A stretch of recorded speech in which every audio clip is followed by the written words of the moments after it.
dari yang disampaikan tadi, yaitu bagaimana bisa Nabi yang mulia Sallallahu Alaihi Wasallam menghadiri pertemuan para tokoh, sedangkan waktu itu Nabi masih remaja. Ini kan tokoh-tokoh besar ya hadir gitu, ya. Maka yang dipilih juga rumahnya Abdullah bin Jada'an, itu senior gitu, karena yang usia sudah tua dan tokoh yang hadirnya pun orang tua semua. Tapi kok Nabi Muhammad masih remaja dan usia 20 tahun sudah diajak. Ya, ini yang menarik. Sehingga Syekh Profesor Dr. Ali Muhammad As-Sallabi dalam kitab sirahnya As-Sirah An-Nabawiyah, beliau menyampaikan, ini menunjukkan bahwasannya sejak kecil Nabi yang mulia Sallallahu Alaihi Wasallam tidak tertarik oleh kegiatan-kegiatan yang dilakukan oleh orang-orang yang sebayanya, yang seusianya. Gak mau Nabi itu ya. Maka inilah diantara bentuk penjagaan Allah kepada Nabi-Nya. Saya pernah menyampaikan bagaimana Allah menjaga Nabi yang mulia Sallallahu Alaihi Wasallam dari hal-hal yang sia-sia semenjak kecilnya. Ini juga yang nanti bisa kita jadikan argumen terhadap orang-orang orientalis yang sering menghina, mencela Rasulullah Sallallahu Alaihi Wasallam dengan sebutan Muhammad itu ya sosok yang paling suka perempuan, ya anak kecil nikahi sampai mau tua udah terus aja isinya nambah katanya. La haula wala quwwata illa billah. Kalau kita mau sampaikan kepada mereka, sampaikanlah oleh kita, ya, Rasul itu ketika menikah dengan Khadijah sangat cinta kepada Khadijah. Rasul tidak menikah lagi ketika Khadijah masih hidup. Rasul baru menikah lagi ketika Khadijah meninggal dunia. Coba antum ketahui bahwasannya Khadijah itu ketika Nabi menikahinya, Khadijah berusia 40 tahun. Maka tatkala wafat, Khadijah itu berusia 65 tahun. Wafil itu 63, sudah sepuh, sudah tua gitu kan. Nah, misalnya saking cintanya, setia Nabi itu. Karena kalau tuduhan mereka diberikan kepada Nabi yang mulia seperti itu, kenapa ketika Nabi yang dikenal alami, punya banyak harta, setelah menikah bisa saja kan menikahi perempuan-perempuan yang dia inginkan, karena waktu itu di Mekah hal biasa perzinahan itu dilegalkan, gitu? Hal biasa itu. Maka ada orang yang punya istri sampai 100, 50 dan 200 biasa itu. Islam datang membatasi hanya berapa? Yang 4 saja. Itu pun dengan ketat persyaratan. Nggak sembarang. Maka yang mau poligami kan tidak mudah ya. Ya begitu. Nah, karena Nabi menikahi Aisyah dan yang lain-lain dari istri-istrinya Ummahatul Mukminin, itu masih gudang hikmah dan itu perintah Allah semuanya. Ya, perintah Allah Subhanahu wa taala. Ya, Nabi tidak suka hal yang sia-sia, padahal waktu itu Mekah sangat melegalkan perzinahan, perjudian gitu. Biasa mereka itu, bahkan bayi yang lahir perempuan dibunuh itu hal biasa, bukan hal tercela, bukan gitu. Kalau punya anak perempuan dibunuh itu biasa saja, nggak ada kejahatan, nggak biasa saja. Sebagaimana Umar Ibn Khattab pernah membunuh salah seorang anaknya yang perempuan. Nah, kita akan menyampaikan tentang bagaimana Allah menjaga Nabi yang mulia Sallallahu Alaihi Wasallam. Beliau pernah bersabda dalam sebuah hadis yang sahih yang dikeluarkan Imam Al-Hakim, Ibnul Athir dan At-Tabrani, disampaikan, "Ma hamamtu bi syai'in mimma kanu ya'maluna fil jahiliyah ghairu marratain." Kata beliau, aku tidak pernah melakukan satu kegiatan yang tidak wajar, yang sia-sia, yang dilakukan pada masa jahiliyah, kecuali dua. Nabi mengakui kecuali dua. Wa kullu dzalika yaqulullah baini wa bainahu tsumma mahamantu bi hatta aqramani Allah birisalah. Tetapi ya, ada saja penyebab penghalangnya dari Allah yang menghalangi aku dengan dua kegiatan itu, sehingga tidak jadi gitu. Ya. Setelah itu aku tidak ada keinginan lagi untuk mengerjakan hal yang sia-sia, sampai kemudian Allah memuliakan aku dengan risalah. Qultu, yang pertama, yauman lil ghulam alladhi yar'a ma'i bi a'la Makkah. Yang pertama, suatu hari aku berkata kepada temanku yang mengembalakan kambing di luar kota Mekah, sama pengembala kambing gitu, pernah menyampaikan kata Nabi yang mulia, "Lau absarta li ghanami hatta adkhula Makkah asmuru kama yasmuru asy-syabab faqala if'am."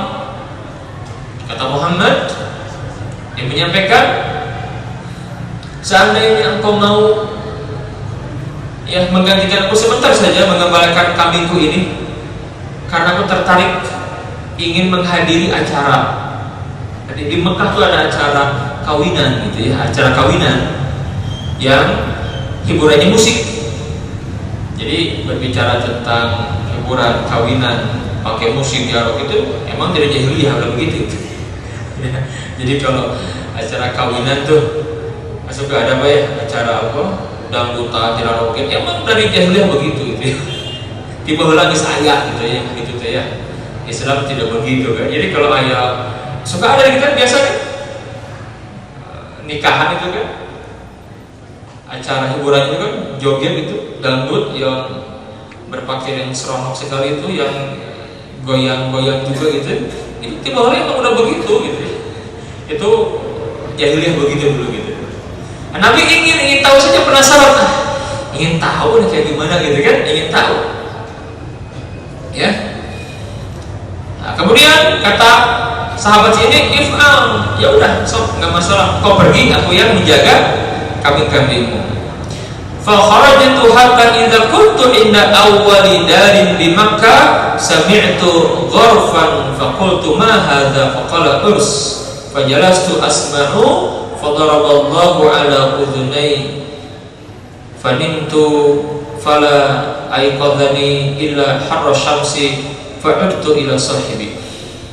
Aku ke Mekah mencari, ya, pas mencari tiba-tiba aku ngantuk gitu ya, dibuat ngantuk matanya itu, Rasul itu tertidur kan, tidur nggak mendengar. Pas beres, di mana acaranya? Nah, sudah beres katanya. Wah, nggak jadi, ini kata Nabi kan nggak jadi. Maka Nabi menyampaikan, ya, fa'udtu ila sahibi, aku kembali ke temanku. Fas'alani fa akhbartuhu. Ditanya, gimana Muhammad, sudah belum lihat jogetnya? Musiknya udah lihat musiknya? Enggak, ketiduran. Ketiduran, jadi nggak tahu tuh kayak gimana acaranya. Ya sudahlah. Nah, kemudian summa qultu lahu lailatan ukhra. Sekarang malam, yang menjelang malam, kata beliau, minta ketemunya lagi sama. Aku masih penasaran nih. Ini ada kawinan yang kedua kali itu, ada kawin lagi gitu.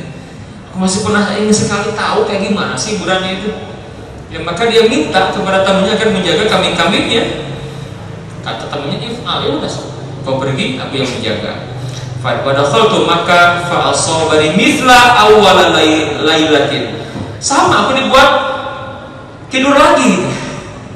Fi riwayatin, aku dibuat lupa saja pas di jalan, ketemu teman ngobrol lama gitu, asik ngobrol. Pas beres ngobrol, orang banyak berdatangan. Aku tanya, dari mana kalian? Dari acara nikahan. Dia janggut, joget gitu kan. Kontes apa? Kontes api apa kan? Apa? Dangdut itu apa? Ada kontes sekarang kan di TV itu apa? Hah? Oh, tukang nonton tahu dia. Ada kata ini kan? Masya Allah gitu ya. Ketemu di jalan, aku baru pulang dari acara itu. Waduh kata Nabi, jadi udah beres. Subhanallah. Maka setelah Nabi menyampaikan, "Tsumma hamantu ba'dau bisu'in." Setelah itu aku enggak ingin lagi, hilang kepenasaran, aku enggak mau lagi. Ya, mengerjakan yang seperti itu, alangkah tercelanya. Aku pernah nggak jadi itu. Subhanallah, nggak jadi itu. Nah, santri kita di sini kadang-kadang dilarang nyumput gitu kan. Santri ini SMK pun ada di sebagian dulu itu, sekarang nggak jauh beda ya. Sebagian nggak boleh, aku kayak konser musik nggak boleh. Pura-pura Ustaz mau pulang, Ustaz di rumah Ustaz. Pulang bener kok, saya curiga gitu ya, kok pulangnya banyak banget gitu. Saya dulu kepala ininya ya, masa di bagian itu. Nah, kok bisa barang begini kompak, saya curiga nih. Saya bilang coba dicek. Ada musik di mana tuh, di Gasibu itu? Di apa tuh? Ya di Gasibu dekat itu. Wow, musik Saiton gitu kan. Wah, gitu kan. Ternyata takdir Allah, ada yang laporan kelihatan, dan yang kedua kalinya ada yang berkelahi. Subhanallah, ini pura-pura bukan pura-pura nggak bohong, mau pulang ke rumahnya nggak ada gitu ya. Nah, ada Mang Yayan itu ya, Mang Yayan ya, ini pengawal santri ini ya. Nah, ini unik di sini itu ya. Jadi para musyrifnya, para pendamping santri dan santri lebih pintar santrinya gitu. Pintar ngibulin gitu ya. Mudah-mudahan ini bohongin gitu ya. Karena baru-baru ini santri udah lama di sini 3 tahun kan. Mudah-mudahan setahun ganti. Yang lama santrinya kan tahu ya. Masya Allah itu. Nabi nggak mau tuh, nggak jadi loh Nabi itu. Mau kan, dibuat ngantuk, dibuat lupa, nggak jadi. Kata beliau, enggak, aku nggak mau lagi. Di sini hikmahnya apa? Kalau misalkan ada orang yang menyampaikan, ya bahwa ini merupakan salah satu bentuk pemeliharaan Allah kepada beliau semenjak kecil, ya. Sehingga tidak terjerumus kepada hal-hal yang tidak layak dikerjakan. Maka kalau misalkan ada yang menolak hal itu, loh itu kan belum jadi nabi misalkan, maka setidaknya kita akan menyampaikan bahwasannya Rasul itu sangat tidak tertarik gitu ya, dengan hal-hal yang sia-sia, yang nggak ada faedahnya gitu, nggak menarik. Maka ketika Rasul di rumah Halimatus Sa'diyah di perkampungan Bani Sa'ad ketika usianya 4 menjelang 5 sebelum terjadi pembelahan dada itu, sempat keluar ungkapan Halimah, ini Muhammad berbeda dari anak sebayanya. Usia 4 itu udah kalem kayak orang gede, kalem, tenang, orang ada yang begitu kan? Ada orang yang usia tua kayak anak kecil ada gitu. Jadi usia tua tidak menjadi dewasa gitu ya. Ada usia tua tapi kayak anak kecil aja gitu. Tapi ada anak-anak yang masih, ya kalau yang masih usianya masih remaja tapi kalau dewasa ada begitu. Nabi itu begitu. Nabi begitu. Nah, inilah diantara hal-hal yang terjadi ketika Nabi usia 15 sampai 20 tahun. Ya. Insyaallah kita akan lanjutkan pembahasan minggu depan, pembahasan ketika Nabi mulai berdagang sampai kemudian terkenal sosok Al-Amin di seantero Mekah. Beliau berdagang sampai kemudian didengarlah keamanahannya ini, kecerdasannya oleh seorang janda pengusaha sukses yang bernama Khadijah. Maka beliau kemudian menitipkan barang dagangannya kepada Muhammad. Waktu itu untuk diberikan kepercayaan membawa barang dagangan orang-orang besar seperti Khadijah tidak mudah, karena mereka hanya bisa memberikan kepada orang yang sudah terjamin, teruji, dan Muhammad termasuk yang mendapatkan itu. Dan kisah pernikahannya dengan Khadijah juga mahar beliau yang ada ikhtilaf di kalangan para ulama. Insyaallah kita akan kaji pertemuan yang akan datang ya minggu depan. Mudah Allah memberikan kesehatan kepada kita. Tanggal berapa? Pekan depan teh? berapa? Oh, mohon maaf, saya izin berarti ya. Saya ada acara di luar ya, mohon maaf. Yang isi daurah di Singapura saya. Sampai hari Senin sampai berarti minggu depannya lagi. Hari apa? Selasa tanggal berapa? Masih sebelum Ramadan ya? Iya. Insya Allah kita lanjutkan. Antum baca saja, jadi nasihat saya buat antum semua dekat dengan Rasulullah. Ya, beli buku sirah, pelajari Pak. Kita berbeda Pak. Kalau kita mengenal sosok Rasulullah Sallallahu Alaihi Wasallam, kita akan mendapat gambaran utuh bagaimana Quran dan Sunnah diamalkan. Ya, ini penting. Maka, ayolah, kalau antum di rumah ada buku, ada Al-Quran, ada Sunnah gitu, maka miliki juga buku sirah.